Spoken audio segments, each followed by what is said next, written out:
What's up, sports fans? Ryan Kostrowski here. This is the DFS 5-pack, and we are here to do our daily installment of the tip of the day. If you haven't caught these before, it's just taking a couple of minutes every day and just kind of talk through some of the subtle nuances, some of the real-life things that go into playing daily fantasy sports on a daily or almost daily basis. Maybe you're just a football fan, so maybe it's just weekly 20 times a year or whatever it might be, but that's what we want to talk about today.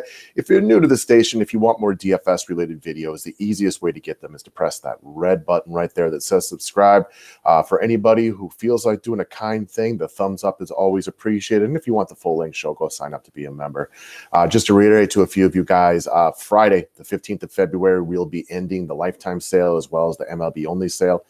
If you're interested, we've been talking about it nonstop. We'd love to have you as a member.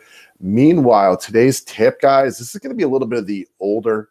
Now, I realize a lot of you guys are probably even older than I am, but as somebody approaching 40, I know that we have a lot of younger viewers who like to play DFS, but this is kind of the dad side of me coming out, and that is play within your means, guys.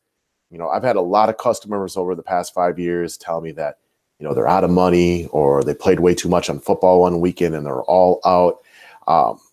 That's not what this game is meant to be doing. You know, if you don't have the finances that go along with it, or at least have to be cautious, you know, learn to play within your means. And I understand that it's not nearly as thrilling to play some of those real small dollar GPPs that max out at 400, or even the ones that max out at 5,000 as a top prize, is, you know, as opposed to 50K or 100K or 250 or even $1 million. But quite honestly, like, most of you will never win one of those.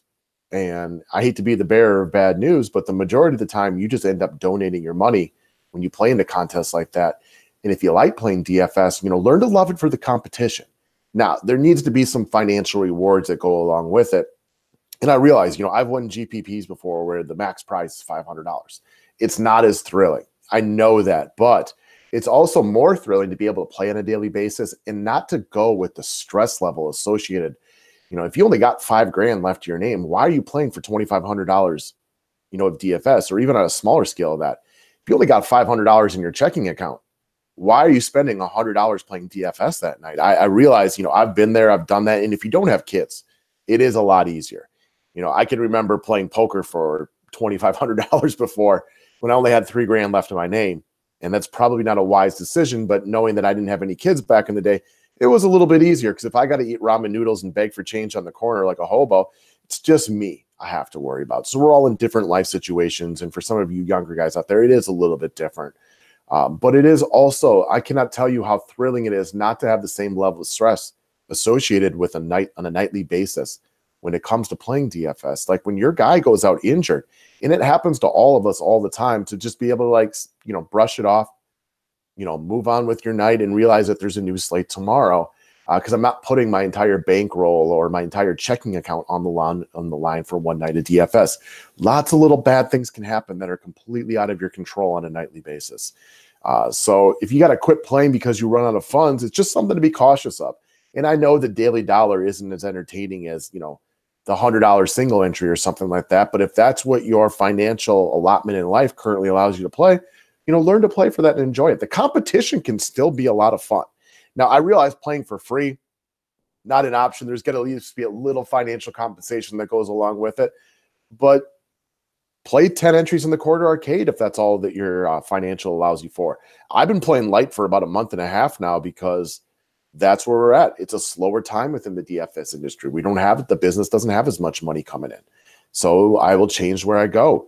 You know, during football, first week when things are going really well, yeah, it's going to be a little different of what my buy-ins might be in for the day. So I enjoy the competition no matter what. And I completely understand. I enjoy playing for more money than I do for less money. But on the flip side of that, it is really nice not to have it ruin your night or ruin your mood because something completely out of your control happens. And that stuff happens all the time playing DFS, whether it's bad calls by a referee or an umpire, whether it's a guy getting injured, foul trouble, ejections, whatever it might be. There is something to be said for the non-stress portion of it. So that's what I got for you today, guys. Thanks for watching. Have yourself a wonderful Monday, or I suppose whatever day you're watching this.